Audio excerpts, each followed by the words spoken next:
Okay, so yesterday we did changing improper fractions to mixed numbers. Okay, so that's important because we never leave improper fractions as a final answer for anything. We have to change those into mixed numbers. However, now we have to be able to change those improper fractions or those mixed numbers that we start with back into impropers. So remember, that means that, okay, I'm gonna make this turn into a fraction that has a bigger number on top than it is on bottom. And you might ask, okay, what's the point? Why do we have to do that? Well, first of all, it checks to make sure that you turned it into an improper fraction the right way. And then when we get into multiplying and dividing fractions, you have to turn mixed numbers back into impropers so you can multiply or divide them. It's an easier way than having to use the distributive property and multiply and divide the fractions. So anyway, so what I'll do here is show you the proper way first. So let's start with the mixed number 2 3/4, okay?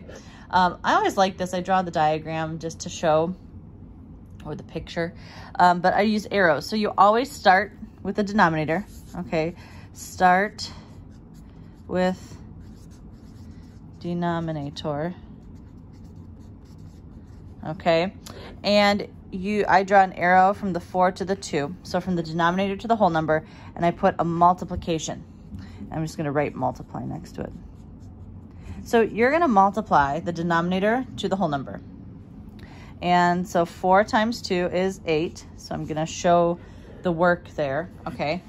And then from here, from your answer, you have to use all the numbers, okay? So I use the denominator and the whole number. So now I'm going to make an arrow and I'm gonna say, add a plus sign and say add. So now you're just gonna add to the numerator. So 8 plus 3 is 11.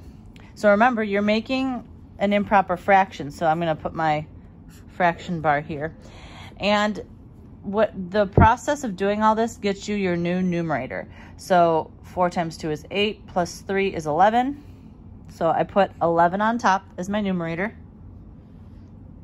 And then your denominator always stays the same.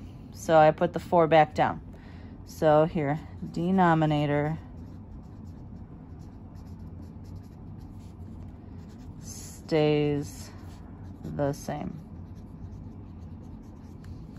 Okay, so if I did this right, all I have to do is do what we did yesterday. Do my division problem.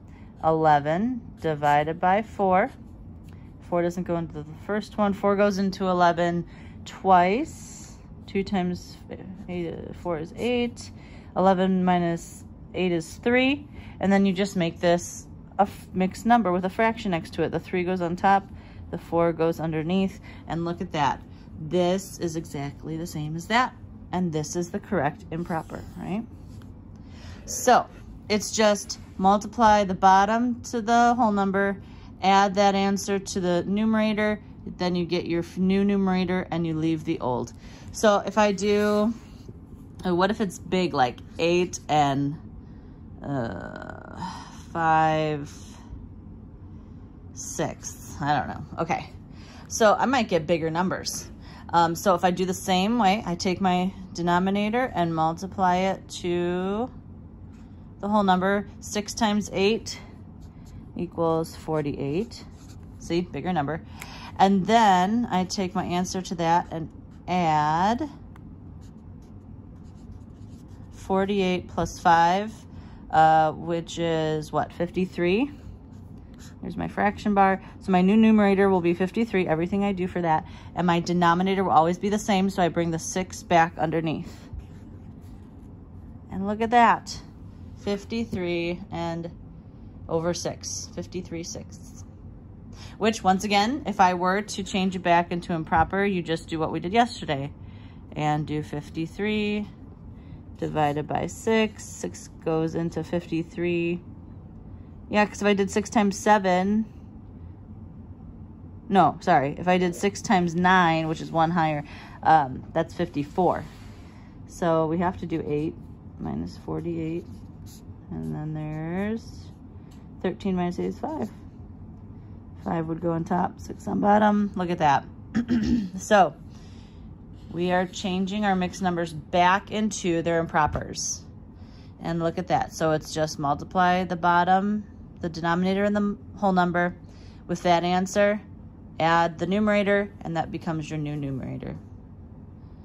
And then once again, the denominator stays the same in both. All right, I hope this is easy. You have 21 problems to practice today, so please do them in your math notebook. And I look forward to seeing your work. Thank you. Bye.